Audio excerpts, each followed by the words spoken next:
এই এই চট্টগ্রামের প্রতি আপনার যদি ফিলিংস না থাকে, তাহলে আমি মনে করব যে আপনি একজন প্রকৃত ট্রাভেলার না।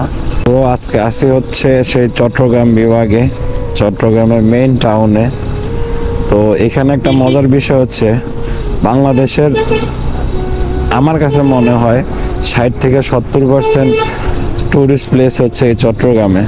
কারণ যেখানেই যাবেন, কক্সবাজার, সেন্ট মার্টিন, বান্দরবন, সাজেক, খাগড়াছড়ি, রাঙ্গামাটি, যেখানেই যান না কেন এই চট্টগ্রামের এই মাটির উপর দিয়ে আপনার যাইতে হবে, আদারওয়াইজ হেলিকপ্টার ব্যবহার করতে হবে।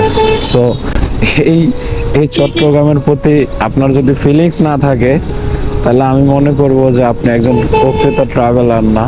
তো বরাবরের মতোই আমি চট্টগ্রামকে ভালোবাসি, জাস্ট ফর ট্রাভেল পারপাস। তো একটা জিনিস চিন্তা করে দেখেন, আমাদের দেশে যে কয়টা টুরিস্ট প্লেস আছে, উইথাউট সিলেট বাদ বাকি সবই কিন্তু এই চট্টগ্রাম হয়ে আমাদের যাইতে হচ্ছে, তাই না? আমরা এখন চট্টগ্রামটা পাস করব, পাস করে হচ্ছে বান্দরবনের দিকে ঢুকবো। দেন হচ্ছে আগামী 10 দিন 12 দিনের জার্নি আমরা এখানে শেষ করে ইনশাল্লাহ বাসার দিকে রওনা হব। তো ততদিন পর্যন্ত আল্লাহ হাফেজ, টাটা।